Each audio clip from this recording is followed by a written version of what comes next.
The views and content expressed on the following program are provided solely for informational and entertainment purposes. They do not constitute legal advice. A podcast is not a substitute for retaining a competent, licensed attorney to advise you on your specific legal situation.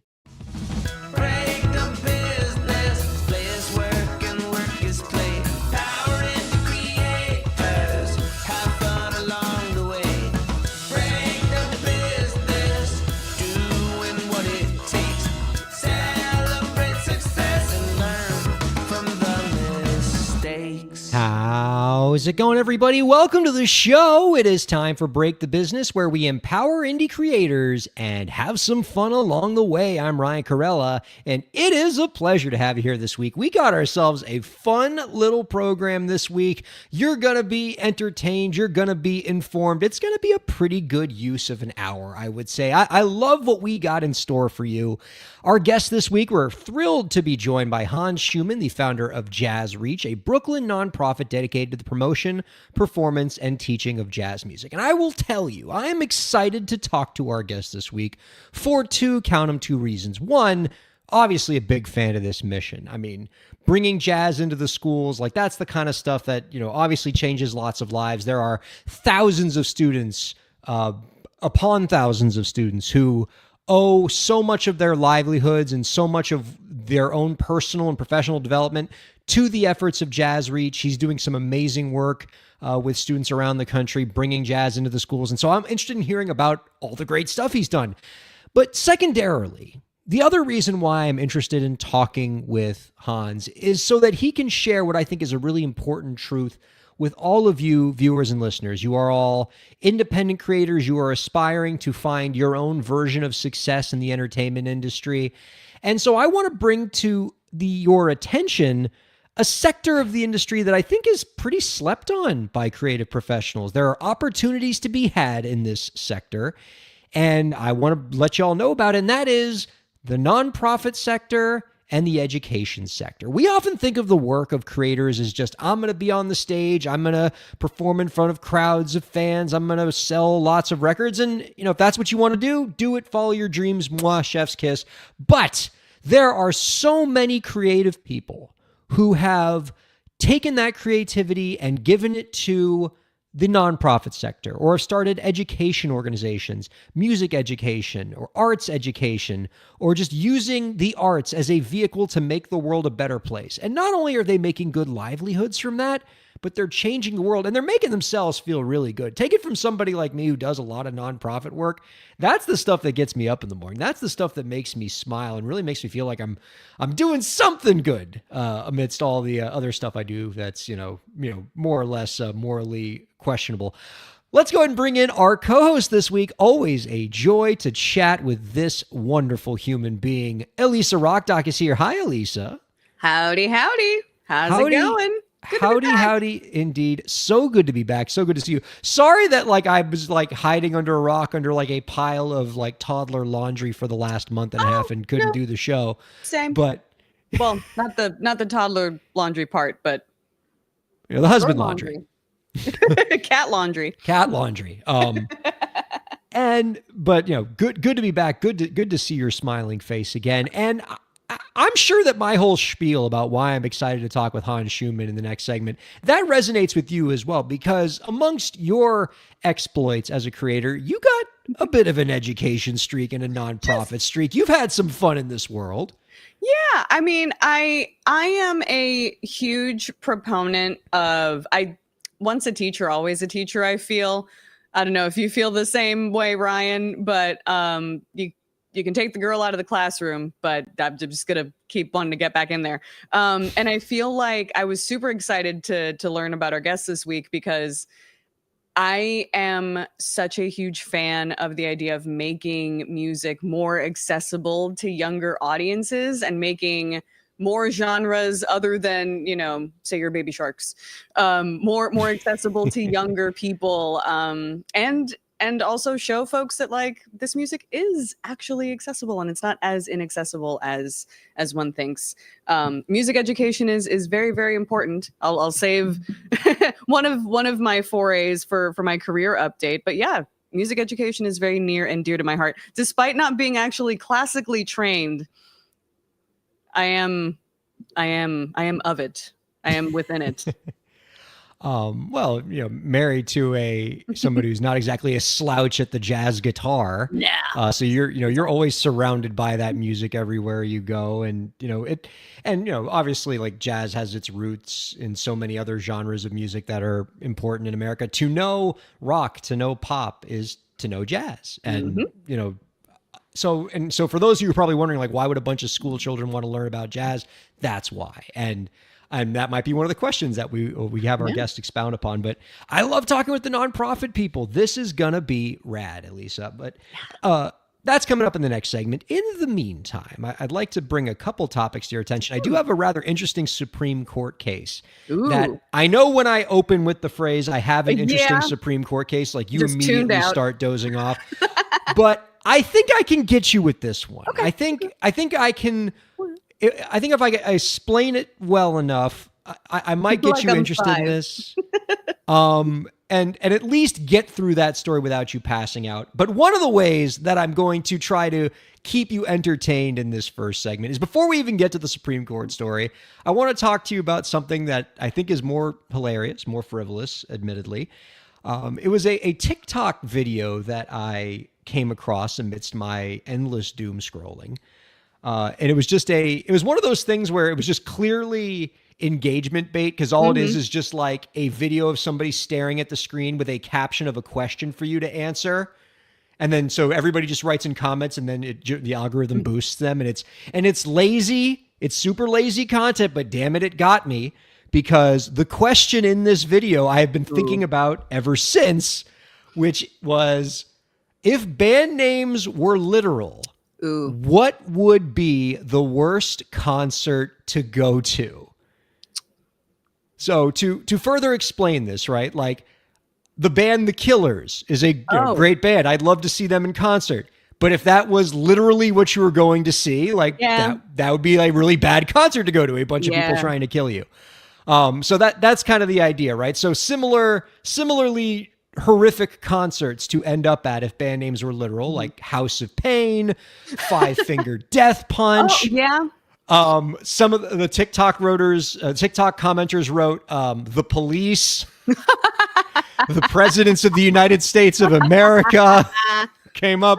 So like we had some fun with this, and like I was enjoying this. Throughout the course of this segment, you being the encyclopedic music knowledge that you are, I'm sure like a couple of these are going to come to you. But I have my top 5. Ooh. If band names were literal, what would be the worst concert to go to? So at number 5, I have Anthrax. Oh, yep. Yeah. Number 4, kind of staying within the same theme, Airborne Toxic Event. Yeah. Yeah. That's, yep. This one, not as much because it would kill you. It would just be like a really unpleasant thing to have to watch in concert. The hardcore punk band, the Circle Jerks. Oh, yeah. Yeah. I mean, unless like that's what you're into in a concert, and I'm not here to judge. And I think at number 2 for me, 10,000 Maniacs. That's just a lot. Yeah, like you're paying a ticket for a concert, and now there's just 10. Like there might be more Maniacs on stage than people in the crowd, depending on what venue you're at. That's a lot of Maniacs to deal with. Certainly a troubling concert to attend. And I would say then my number 1 with a bullet, if band names were literal, the worst concert to go to, Korn. The Korn's got the juice. But it's Korn. It's Korn. No, I'll watch the Korn, the Korn auto-tune kid sing. That's a concert I'm willing to watch. It's funny you bring up that Korn auto-tune song, because like I think about that song a lot because it came out around the time, like it peaked right around the time when my son was born. Oh. And I'm just like terrified at the idea that one day he's going to be like, hey, I'm just curious, Dad, like what was like the big number 1 song when I was born? And I'm just going to hear in my head, it's Korn, it's big, it's got the juice. And I'm just going to have to be like, it was probably something by Beyonce. Yeah. Maybe a Billie Eilish song. Because I don't want to tell them the truth that that auto-tune song about Korn like had us all in a chokehold. But as I was coming across this, because I've been spending like all week, thinking about like literal worst concerts to go to if band names are literal. I also came up with a top 5 list of if band names were literal, the best concerts to go to. Ooh, that's fun. Taking it a different way. Number 5, I have Soundgarden. Because that's just because right. That's like it's. I mean, you're going to see a concert anyway, and so a garden of sound is quite delightful. Yeah. Number 4, Kiss. Yes. Yeah. It's nice. Number 3, Oasis. Oh. Palm Tree. That was good. Lovely. Number 2, Nirvana. Natch. I mean, like the just the complete encapsulation of like the greatest plane of existence. Like, and I know what you're thinking. Like, what, Ryan, could be better than literal Nirvana if you were going to a concert? Like, what could literally be better than that? And I believe the answer at number 1 is Bare Naked Ladies. I was gonna go with Japanese Breakfast. Oh shoot! Hang on, I might be able to switch out a Soundgarden or Kiss. Like that sounds quite delightful. A nice, pleasant, efficient Japanese breakfast. I could get behind that. God, yeah, that's what I've been doing all week instead of practicing law. Just that damn video. Just that's not true, clients. I was practicing a lot of law because I have been rather engrossed, Elisa, with a Supreme Court case, as I told you about. Wow.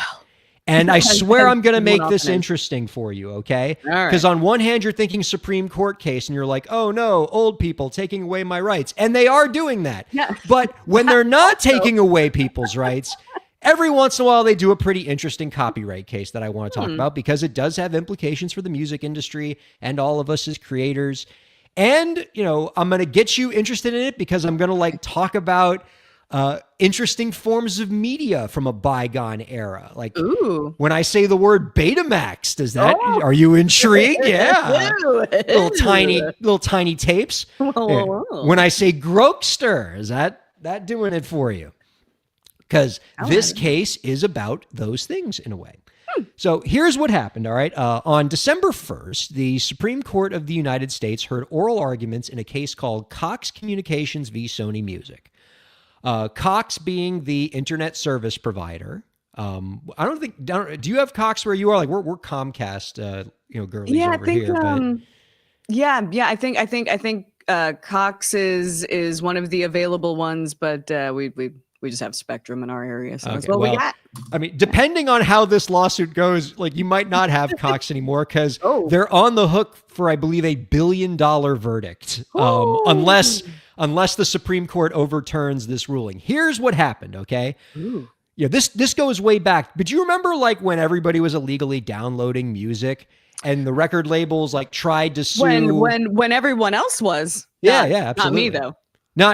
You and me, we were, we were on the straight and narrow, but not like the rest of you viewers and listeners. Lemon thread? What's that? Just, with your lime. What's that? With your wires of lime. So, all right. But anyway, while this was all going on, the record labels who were, just having their music stolen from them because like they were too lazy to like make music publicly available digitally back in, the early 2000s. They started to sue everybody they could, right? First, they sued the individual infringers who were downloading music, and that got them a lot of bad publicity, right? Because they were like suing some like poor single mom with 3 kids who's like just tried to download a Neil Diamond record or something. Yeah. And so like that didn't work out for them. So they're like, okay, let's sue some of the people that are making this possible. So they went after like the file sharing services like Napster and Grokster. And then later, they started going after the internet service providers. The idea being that they were saying, hey, your internet service is allowing this illegal download stuff to happen.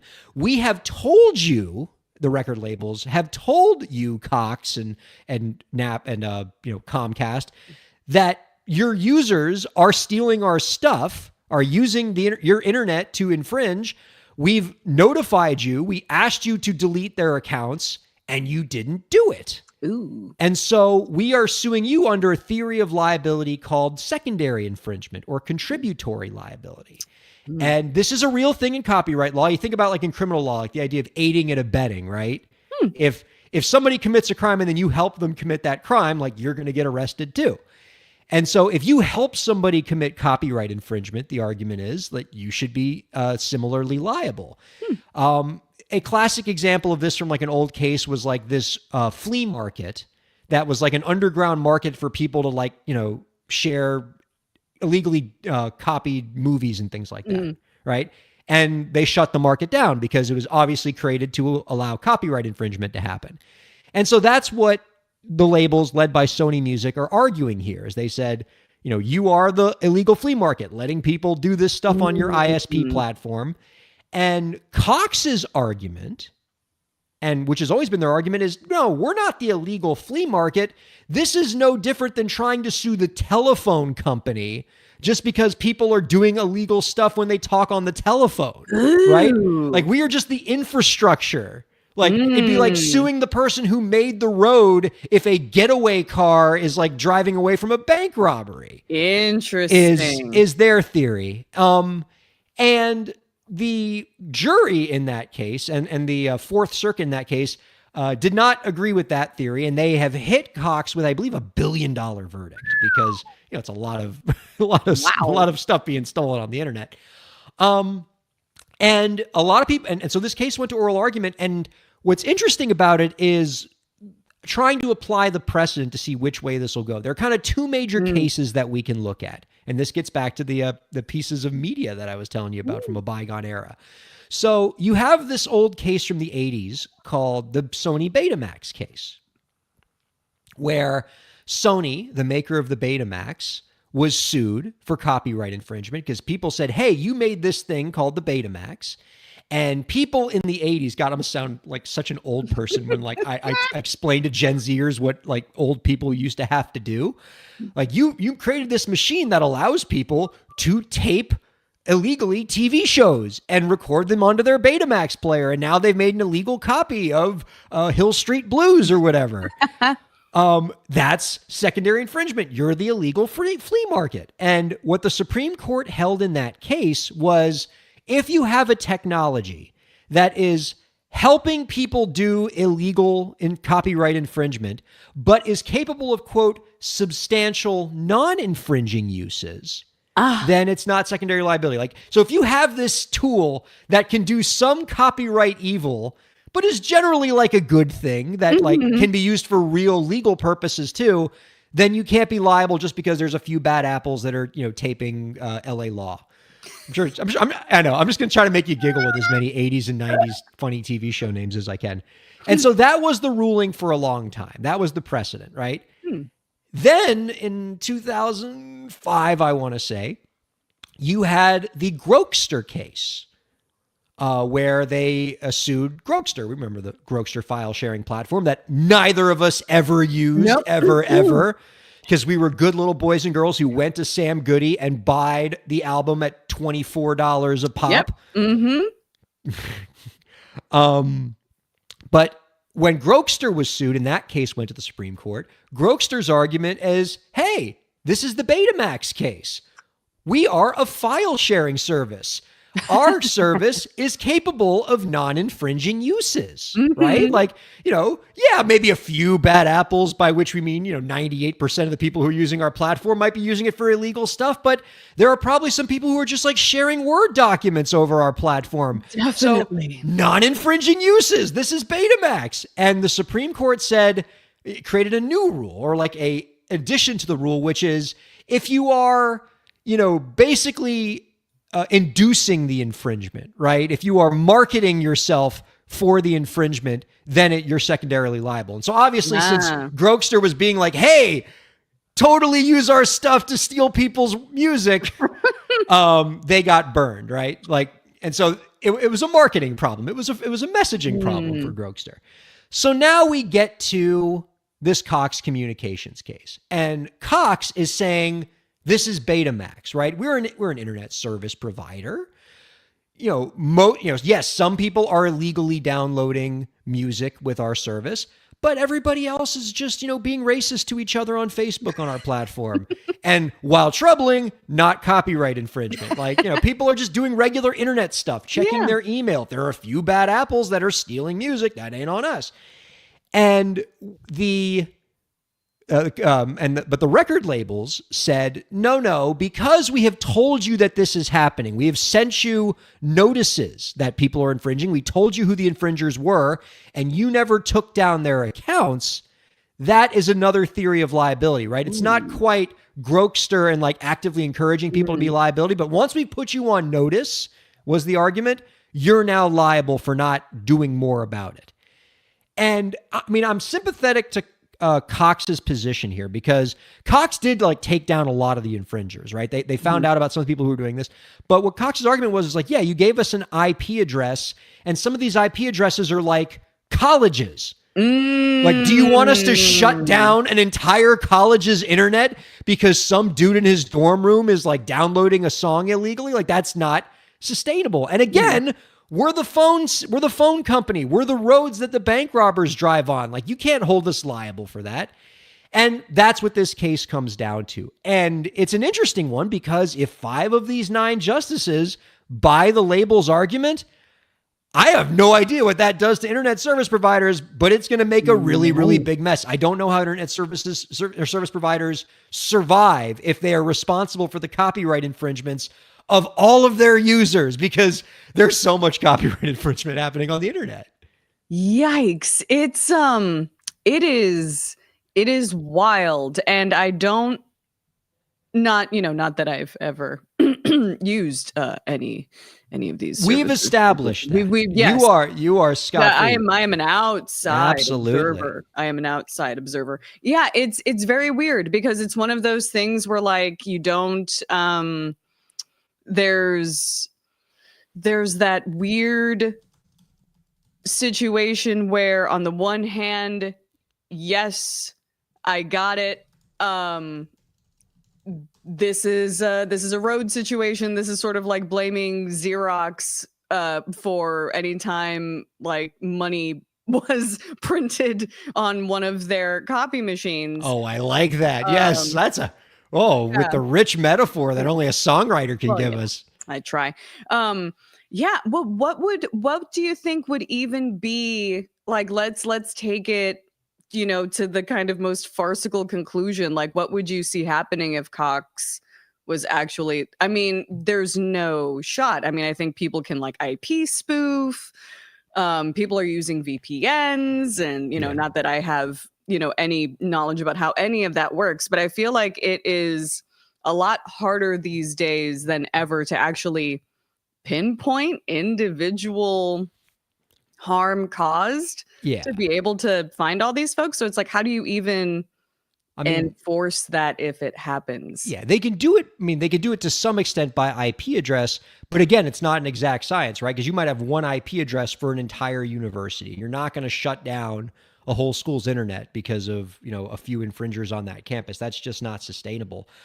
I mean, for me, what I think troubles me about the record labels winning in this case is I don't like the idea of my internet service provider having a reason to want to control my internet usage, right? Like, I don't even like to pretend like I have an internet service provider. I just want my internet to be something I log on to and then I'm left alone, right? I don't like the idea of Comcast starting to like tell me how I'm going to regulate my conduct online. Like, I have enough. Yeah. I dislike Comcast enough as it is just by having to send them a bill every month.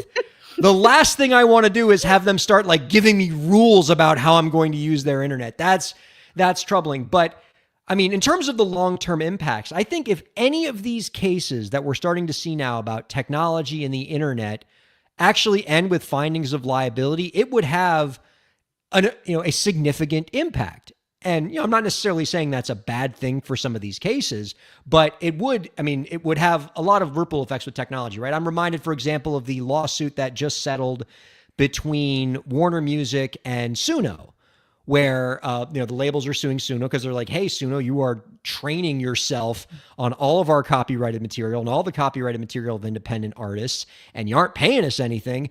And so we are going to sue you. And if the labels were to have won that case, the damages would be incalculable, right? It would be like when you, try to multiply 9999 times 9999 on your old, like, school 8-digit calculator and it comes back ERR. That's what the liability would be. Like, it would be impossible to calculate the value of infringing literally every piece of music that's ever been written that's been fed into these AI machines. And so I think it would be similar with the ISPs, right? Like, how can you possibly calculate the amount of infringement that people do on the internet? Like, it's like there's not enough numbers in the world for this. It's yeah, I have no idea, but I don't know when is this due to get resolved sometime soon, we think?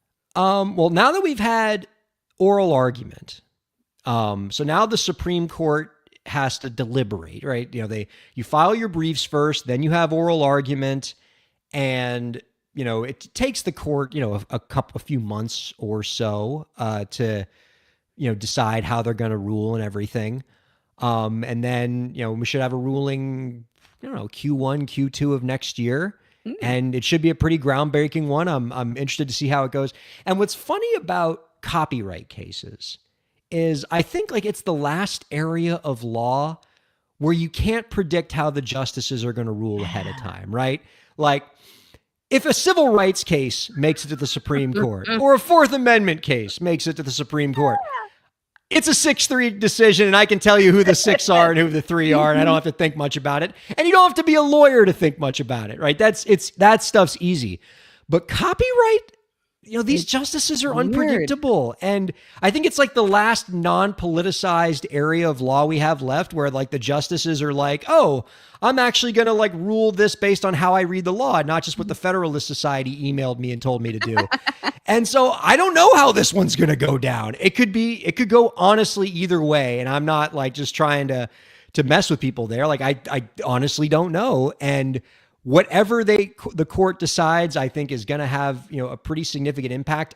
If I were to tell you my preference, I think it's generally better to not hold the internet service providers liable here under these facts. Cause I think the idea of internet, cause I think it is closer to like the cars or, a utility, like a phone line than it is like the illegal underground flea market.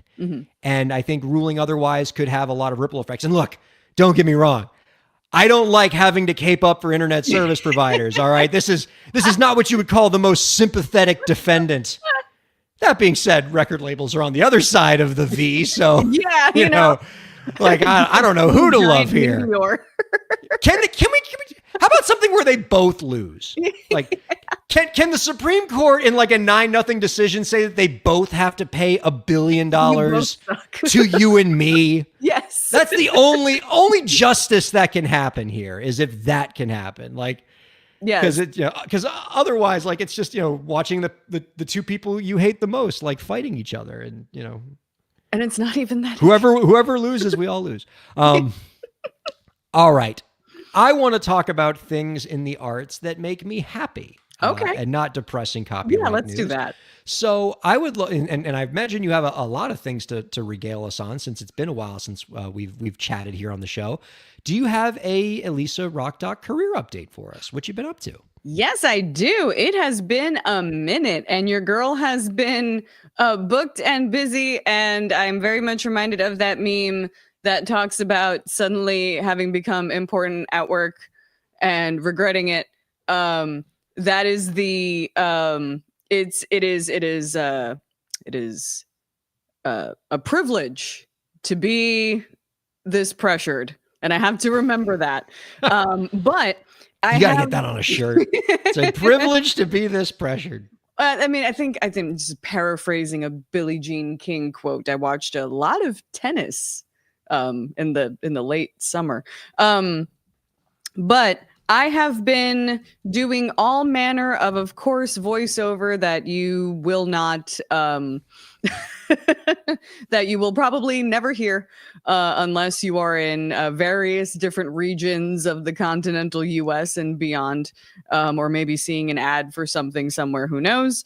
But I have done a lot of work in Spanish, which is very, very thrilling and also kind of terrifying because I was born and raised in Puerto Rico. I was raised bilingual. Oddly enough, after moving to Miami, despite living in Miami, I both did and didn't have a lot of chances to practice my Spanish very, very often. And so there is that sort of like kind of like tingle terror in the back of my brain when it comes to pronunciation and making sure that things sound right. And then especially having a Puerto Rican accent, which isn't, let's say, the most neutral accent in the Spanish language out of all of these Spanish dialects.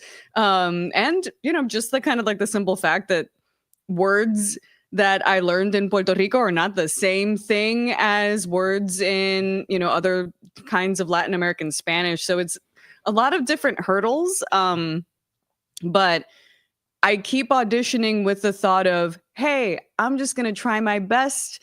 They submitted me for this audition because they liked what they sounded initially and wanted to see what I can do.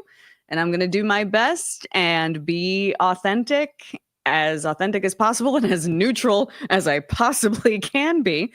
And if I get booked, I get booked. And then it's their problem. and then it's their fault. Then they did this to themselves. And since I basically said that, I've actually been booking, I think, more Spanish overall than English work, which is like a weird thing. I never would have thought, if you would have asked me like a couple of years ago if I was, what languages I was doing, I'd be like, oh yeah, well, I'm only doing English work, clearly. No. PSAs, ads for like medical place. I'm getting a lot of medical and like pharmaceutical work. And I think it's probably because I'm getting really, really good at pronouncing those names on the fly. And wow, I mean, you know, like all the side effects in Spanish. All of the side effects in Spanish. I mean, I've done the medical narration bit where it's like, you know, if you get a new medication and you click play on that little YouTube link they send you along with it, and that's me talking to you. I've had an opportunity to do that. There's also random like wireless ads, and I auditioned for a cereal. There's all sorts of weird commercial auditions that involve having to like take sips and bites of things, just a lot of food commercials where I have to like go out and buy the food. And eating and drinking on camera, let me tell you, is harder than one would think. Wait, going out and buying the food. So like when you do a what's God, I'm forgetting the lingo. Like when you have to a self-tape, when you're doing a self-tape for a food audition, like you have to go to the store and get the food, and then they have to record you, or you have to record yourself eating it for the audition. Yes. And usually the it's audition, creepy. It's just creepy. No, the audition will usually say, you know, very, very cheekily, very sort of like wink, wink, nudge, nudge. You don't have to go out and get a bottle of blank or an order of blank in order to audition, but they want to see you eating the food and enjoying it. They like, I think a lot of folks, when it comes to commercial auditions, I think a lot of folks want to see basically the commercial as if you had shot it, directed it, lit it, storyboarded it yourself. And it's a little spec work adjacent, and sometimes it makes me a little uncomfortable. But you gotta play ball sometimes, and if that means I gotta order that pizza, you know, sometimes I gotta order that pizza, because if it's a specific thing that they're trying to show off, but then I can make pharmaceuticals and all sorts of weird stuff sound graceful into a microphone. What I can't do, I don't think I can eat and drink on camera, Ryan. It's not graceful. It's not. I mean, that's an art. I want that. Like, no. Trying to drink something carbonated is and make it look good is harder than it looks. I'm trying to think of any time I've ever been photographed or videoed eating a food. I've never been able to. It gives me a newfound appreciation for the people who do this in commercials, who always look amazing. I'm wondering if there's a technique, if this is something you can learn in an acting class, how to not look like a gluttonous freak, like I always do when I'm eating literally anything. Yeah, it's hard. It's like I can't chug a carbonated beverage, but I see people in soda ads all the time doing it. I'm like, how do you do that? How do you do that without getting the hiccups? Yeah. How do you eat pizza gracefully? Oh, that's level 10 right there. That's wings. Brutal. That's the ropes course. Oh, wings? Wings, Ryan. Forget it. I mean, come on. Forget it. And I did take a commercial acting workshop where I think like I did ask the question as part of the Q&A, like, hey, you know, there is a thing. I think the phrase is called a bite and smile, where you take like a bite of something and you just that like little subtle whatever. But see, I could do that. I'm not holding a chicken wing. The minute I hold a chicken wing, it's like eyes go black like a shark. It's just feeding frenzy. It's not great. And yes, I think people are looking for authentic performances in commercials, but not like this. Not like this. I'm a good actor, but I'm a bad liar. And when there's food in front of me, I can't. I can't help myself. Yeah, for one of these self-tapes, you should just give them the real you. Like, if they're gonna make you suffer the indignity of eating in front of them, like, which is already kind of creepy enough, like, take another bite out of it, like, just get nasty, like, just absolutely wreck that chicken wing, like, just get sauce everywhere, like, let people know what the real experience is. I think people will appreciate that. I mean, it's truth in advertising, right? Like, the people crave authenticity in their food commercials. Thank you. Yeah, I just I don't know if I'm going to be getting one of those anytime soon. I will be in the middle of it, and it will be like sip 5 or 6 or like nibble 7, and I will just sort of take a pause and be like, what am I doing right now? Like, what is my life right now that I'm filming myself taping, and this isn't even, just like a mukbang video. This is for the opportunity of maybe getting a call back. Maybe. I'm really excited to find out from Slam Radio whether we have to bleep mukbang or not. I think it's fine. I think it is a genre video. It's art. Fair use. I'm just gonna start saying fair use. No, but it's been fun. I'm excited to not only get the opportunity to do all of this really fun work, going in studio a lot more for voiceover, and feeling like I'm kind of hitting a stride, if not a niche, and feeling like, hey, there is room for me, even though maybe my voice sometimes naturally sounds a little bit more crisp, and maybe I over enunciate sometimes, and things might be a little bit too perfect. Well, guess where they need that? In medical narration. Yeah. Oh, there you go. So I am super, super good to go. I don't know. I feel like every time you talk to me, I'm in like a different lane, and I don't know if I'd have it any other way. The Spanish language lane is, like, no joke. There's a lane there. I have a client who does quite a lot of damage in the dubbing space. Yeah, where she is the voice for the Spanish dub of like a lot of popular TV shows and things like that. And she absolutely crushes it, and it's steady work. And, she gets to be like anonymous in this country, but like, when she goes to like other countries, like she's been on talk shows where like she does, because she's the voice of like the popular character in that country. Everybody recognizes her. That's awesome. Like, I think there, like I think of like all the great shows that are like on CBS and Fox right now. Like you get a gig as like the Spanish dub for like one of these network TV shows. Like you are Emily Proctor's Spanish dub. I mean, there's a lane there. Elisa Proctor. I'm into it. Yeah, I mean, you know me. As one of my favorite drag queens likes to say, if you got a check, I got a talent. There you go. I mean, you could be like a Spanish dub on Chicago Med. You could already say all the medical words. That's true. That's true. But I need a lot of practice just in case, it's different in Chicago Med than it is in Puerto Rico. I don't know. Different words for different things. There you go. That's true. That's exciting. I love that. Like, it's one of the cool things about talking to you about the stuff you're doing in your career.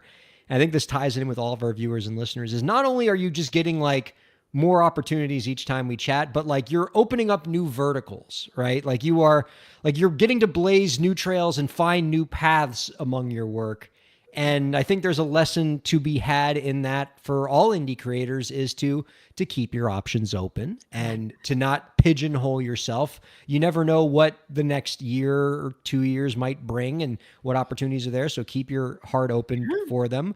There's opportunities in the nonprofit space. In fact, I think those opportunities are so good that we can't find our guest right now. No, he's just so busy changing the world through jazz. But I'm going to hope we can bring him on for another week, because I really want to talk to Hans Schumann and learn more about Jazz Reach. But in the meantime, I think we can, if there's anybody who can vamp for another 15 minutes, it's you and me. It's definitely so let's take a quick break while I scramble to find a new topic. And we'll be right back in 2 minutes here on Break the Business. Break the Business is presented in cooperation with Ryan Kairalla, PA. Ryan A. Kairalla PA is a law firm providing transactional entertainment legal services, including contracts, business formation, commercial law, copyright, trademark, and more. Ryan A. Kairalla PA, Miami, Florida. rkpalaw.com.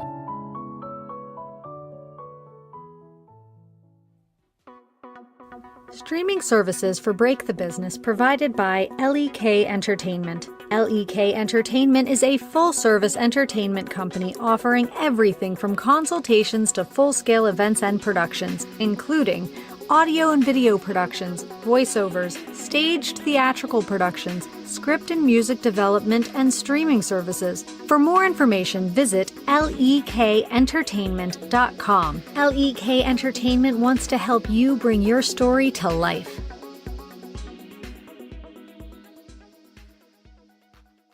Thanks for supporting Break the Business. If you have a question or topic that you want us to discuss, email us at breakthebusiness@gmail.com.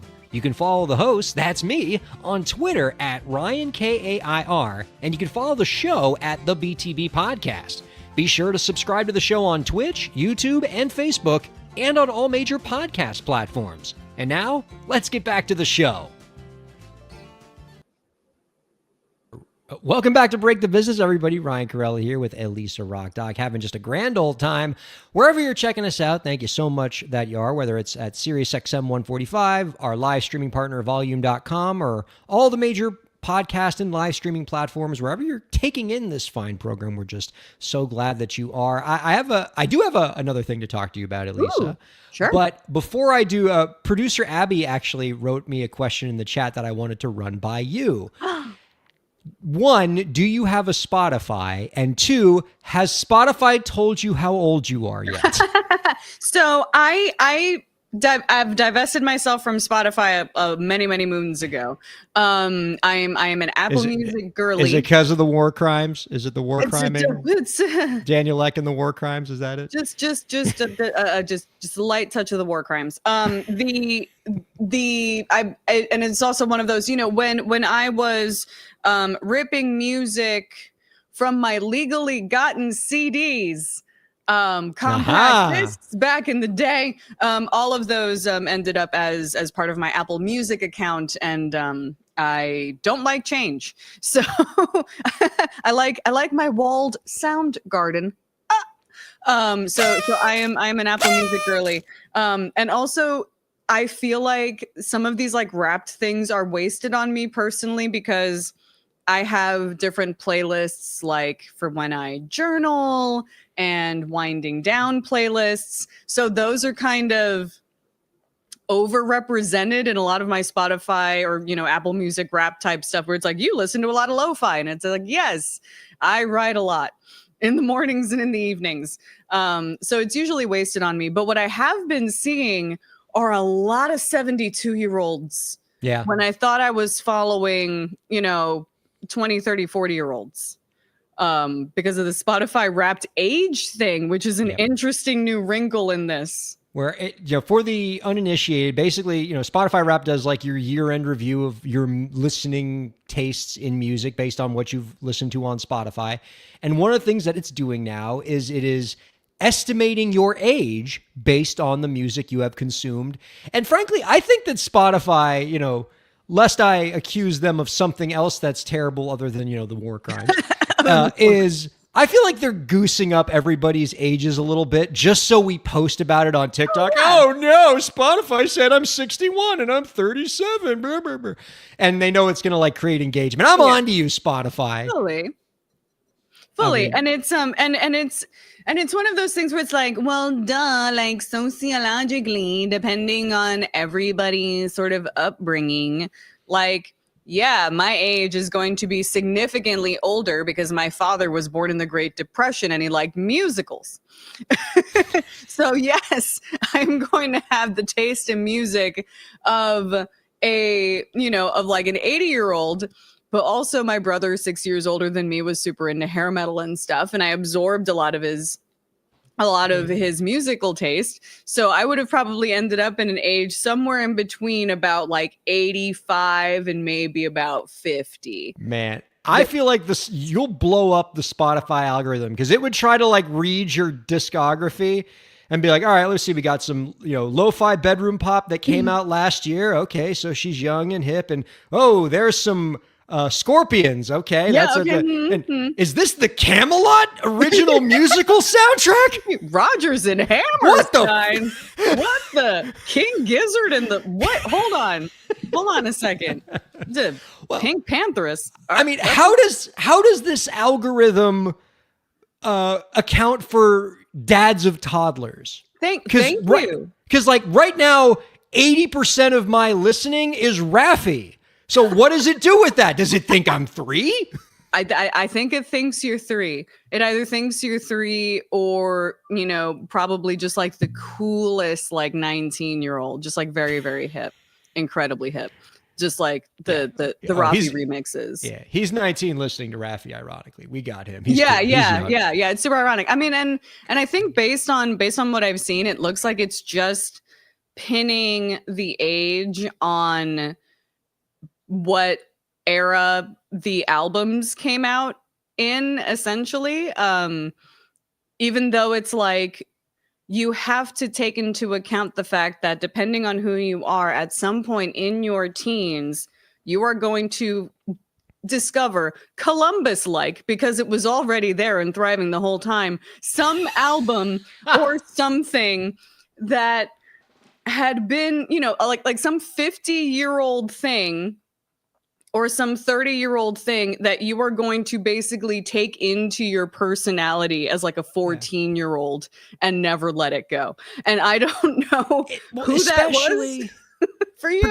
Particularly in the era of TikTok, where every once in a while these Gen Zers get a hold of some really old song and they become obsessed with it. And so, like, yeah, Spotify might think you're an old person if you've been just binging "Love Goes Where My Rosemary Goes," but in reality, it just became a really popular song on TikTok despite being 1,000 years old.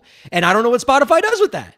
Yeah, I mean, I had, and I think you were around for this, so you knew this. I was a card-carrying member of both the Metallica fan club, but I also toted around a Monkees lunchbox when I was like 15, 16 years old in high school. I freaking loved the Monkees. Mike Nesmith was my favorite Monkee. Who was yours?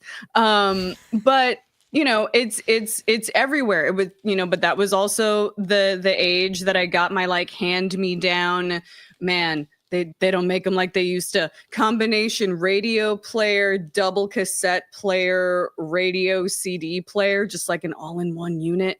And then digging through my grandparents' carts, and there was like, Donovan records that I would play.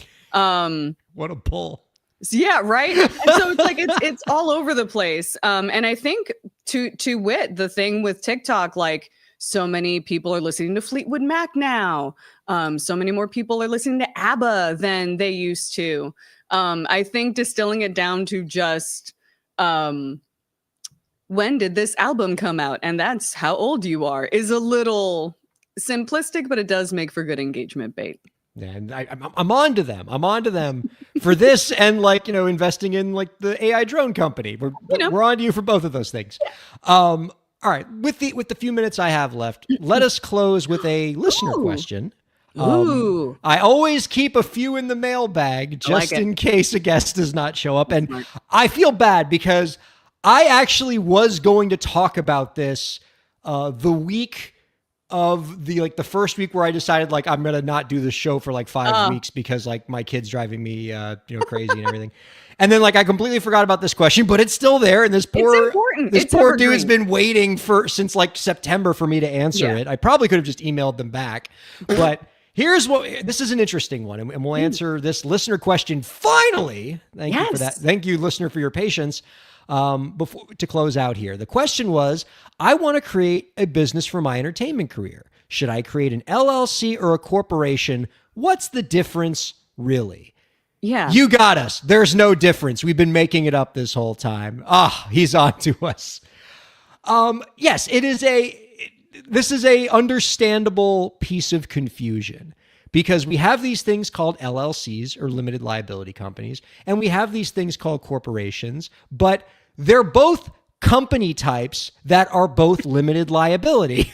Like, that's what makes them, that's why you create them, is because they create a separate identity of your business than from you, so that when your business does something that invokes liability, the business gets sued and your personal assets stayed safe. That's why we have LLCs. That's why we have corporations. And so because both of these things are technically limited liability entities, but only one of them is called a limited liability company, it's confusing. And a lot of artists don't know what to start, because they know they want to start a company, and they go online, and the first thing that the Secretary of State in their state will say is, do you want to start an LLC or a corporation? They go, if I know, I just want to make music and get some tax benefits. And so I'll lay this out here the best I can with, the two following disclaimers. One, not legal advice, talk to attorney. Every situation's different. Secondly, every state is different, right? So, corporations and LLCs are a creature of state law. There is no federal corporation. So you have to go to whatever particular state you're in to start one of these entities. And so every state's going to differ. So you really want to talk to a lawyer. But generally, the main difference between LLCs and corporations is how they treat income taxes. LLCs generally will give you, and this varies because you can ask for different tax treatment, but generally with an LLC, you get what's called pass-through taxation, which means any money that your LLC earns as profit goes straight to your personal income taxes. And so even if your LLC makes profit, even if you don't take that money out of the LLC and put it in your own bank account, you still have to pay taxes on that profit. And you say, well, why would I do that? Like, maybe I don't want to pay taxes right away. So maybe I should start a corporation. Well, the thing about a corporation is you don't pay taxes on your personal taxes right away, but you get what's called double taxation. So when you start a corporation, you pay taxes on the profits. Your corporation pays taxes on its profit at the corporate level. That's called a corporate tax. And then when you pay yourself as an owner, what we call a dividend, you then have to pay personal income taxes on that dividend. So effectively there's two taxes, double taxation. So a lot of artists like to start LLCs to start. And I think for most independent creators, the LLC is probably a better vehicle. It's more flexible because you get to avoid that double taxation. And you don't really care about being taxed right away on that money, because if you were a sole proprietor with no corporate structure, you'd be paying taxes on that right away anyway. So for most artists starting out, the LLC is probably the more sensible option. Where you might want to seriously look at a corporation, or at least a traditional corporation, is if you are raising outside capital. If you are starting a company where you're going to get some investors, you're raising, money, Shark Tank style. Sharks, I want you to, $50,000 for 20% of my company or whatever. Generally, if you are trying to get outside people to invest in whatever company you're starting, you need to set up a corporation, because outside investors don't want to pay taxes right away on the profits of the company, right? Imagine, for example, like if you owned shares of Amazon, in the stock market, and Amazon was an LLC, and Amazon makes like billions of dollars in profit. Imagine if you as the shareholder had to pay taxes on your share of Amazon's profit right away, even if Amazon never paid you a dividend, right? That would be terrible. Yeah, no. And so it's the same thing for corporations, right? If I invest in a company, a small corporation or whatever, and I'm not running that company and I'm not going to make that money right away, like I don't want to have to pay personal income taxes on that right away. And so that's where a corporation makes more sense. In conclusion, for most independent artists, if you are just, hey, I'm starting a band, we're, going to play a few gigs, I'm going to release some records, we're not trying to raise money from Mr. Wonderful and Barbara Corcoran on Shark Tank, we're just, self-funding, bootstrapping this thing, an LLC is probably, in most cases, a better place to start. And then, if you grow into some massive, crazy entertainment empire, which is, my fondest wish for all of you, maybe you eventually reincorporate, you create a corporation because you want to raise some outside capital. But again, every situation different. Talk to a lawyer. There might be some reasons why you want to start a corporation right from the jump. But that's how I would probably answer that question, which took me, 6 months to answer, and I apologize for that. I am the worst with listener questions. This always happens where I get a good one and like I keep it in the file, and then like, a Supreme Court story comes in that I want to talk about, or I want to talk about like, the worst concert to go to if a band name was literal. And then, we don't answer the listener questions. I feel bad about that because like the listeners are the lifeblood of this show. And we do love each and every one of them. And I resolve in the new year, as the new year is fast approaching, I will be better about going into the listener mailbag and answering your questions. So there we go for that. I like this. I like this. Start your resolutions off right. And that's early. right. Get an early start on them because, I'm efficient, right? I like to make and usually have my resolutions broken before the year's even out. I like to just get that out of the way. I like to get the gym membership by like December 15th and cancel it by December 27th, 28th, right around your birthday. And then, then we can just start the new year without having to resolve anything. Because who wants that on their plate in 2026? Just get the guilt out of the way. That's what I'm saying. Expedite it. But again, I'm really thrilled for you, Elise. I love hearing about these things you got going on. I feel like you got so many different irons in the fire, and then there's the stuff like you can't even tell people about that. Is also pretty danged exciting if and when those things pop off. We love hearing from you. We thank you very much for just sharing your experience. I know it's perhaps a little irksome, a little scary sometimes to have to kind of tell people what you got going on every month on this show. Just bearing your soul like that. A little bit. But it's what it does is it holds me accountable to make sure that I am working on my art somehow and making some sort of progress somehow, whether it is auditioning more or getting booked or taking a class. It's in the absence of any schooling, it's almost like you are my advisor checking in on me. I like making sure that I've made progress. A Sirius XM radio show is your gym buddy. Hey, making sure you're going to the LA Fitness at 6 a.m. like you promised. Thank you. So grateful we can fulfill that role for you. Our thanks to Elisa Rockdock. We don't have to thank anybody else because the guest didn't show up, but we can still thank our viewers and listeners for checking out Break the Business. We love you very much, and we'll see you next week.